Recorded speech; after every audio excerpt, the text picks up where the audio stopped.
If you recall that last week, the news that the federal government of Nigeria boycotted the meeting which it was supposed to hold with governors and stakeholders of the South-South region broke, and it caused a lot of grumbling among people with different opinions flying around both in offline and online, where some of what people are saying is that the government is trying to shy away from the issues affecting that region. But fast forward to this week, Tuesday, which was yesterday, the federal government of Nigeria finally came through and the meeting was held and some issues and grievances were addressed during the course of the meeting.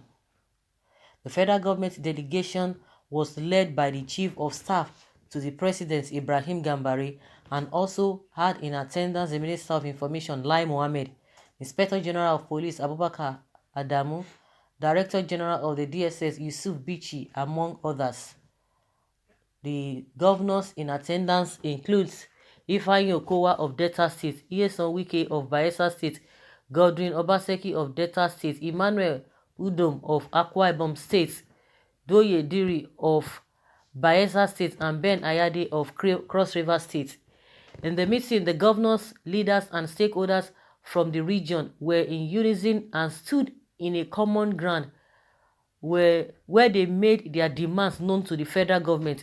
These demands were presented by Ifeanyi Okowa, the governor of Delta State, who also happens to be the chairman of the South-South Governors Forum. The demands they presented includes 1. Immediate relocation of headquarters of oil multinationals to their operational bases in the South-South region. 2. Immediate relocation of government-owned oil subsidiaries from Lagos and Abuja to the South-South region. 3. Immediate completion of East-West Road under construction. 4. Immediate privatization of the 2 refineries in Port Harcourt and the one in Warri for effectiveness. 5. Call for release of all funds due NDDC, and that henceforth all NDDC projects must be done in consultation with state governors. 6. Reactivation of seaports in Calabar, Port Harcourt, and Warri. Then the Lagos to Calabar rail line. The 7th one, true federalism, resource control, fair revenue sharing, and state police, the best ingredient to achieving a better Nigeria. So after the meeting was held, the governors decided to throw a surprise birthday party for the Chief of Staff of the President, who looks happy from the pictures posted. Wow, this is beautiful. So guys, I don't know what you really think about this whole thing. No wonder this man came out recently and said, oh, anybody who will not support a resource control, any Niger Delta person who will not support resource control is a bastard, this and this and this and that. And people say, oh, now wash, I believe all those stories. The whole thing is in the doing. But I don't know, all of these things that they have labeled, they presented, this is not supposed to have been done. Are they supposed to be talking about it, be discussing about it? And I remember when these governments came in, the first tenure, they were talking about Ogoni this, Ogoni clean up. And they made so much noise with this whole thing.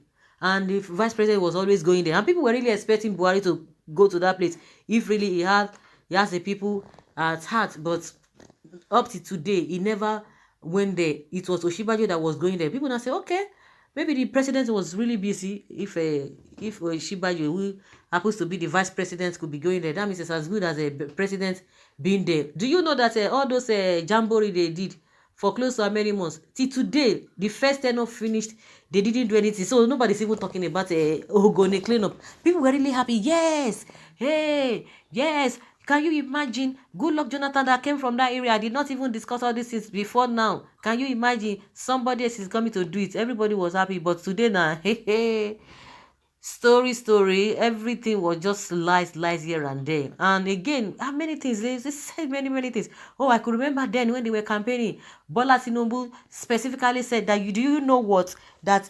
there's no road to Goodluck Jonathan's village, that as soon as APC comes on board, they are going to do the road from whatever. So to Goodluck Jonathan's house, they would do the road. People were like, yes, can you imagine? Jonathan is a shame. Jonathan is a disgrace. This and that. Up to today, did they do anything? Ask me whether Tinubu even has gone there since that time. They deceived everybody, this and that, because everybody wanted that change. Unfortunately, these people, they just came and gave us a negative change. Of course, we are experiencing change, but it is not a positive one that people really expected. What do you think? It's unfortunate, really, really unfortunate. So why is it that, because like we always say, they've all failed, whether Jonathan, whether Obasanjo, all of them, they failed. But the one Buhari is doing, in fact, he came to legalize it, all the wrongdoings of those past government, that past government. He came to make it official, legalize it. So they are demanding this, demanding that. Even during Obasanjo's time, I don't know what they were doing during Goodluck Jonathan's time, because they can't even hold may so rest in peace, Yaradua, can't hold him responsible because he didn't spend much time. But now, all those people now, they are not talking about this thing. All of them are the same. Oh. What are the things that they even demanded? Let's even look at them again. 7 things. Oh my God. True federalism, resource control, fair revenue sharing, resource control. Do you know that this one, it will linger for another 10 years? Believe you me. It will linger for another 10 years. But see what they just did in Zamfara. Without any form of they didn't even consult anybody. We just heard it, and they've sealed it. It's a done deal. They have sealed it before you could say Jack Robinson. In fact, they've already finished everything. But now, with all this demand, it will not take a very long time. They will not say, we are going to set up committee, we are going to do this and that. These are the things that ordinarily they ought to have done. But let's see how they're going to dance this their Palongo reach. Just Palongo.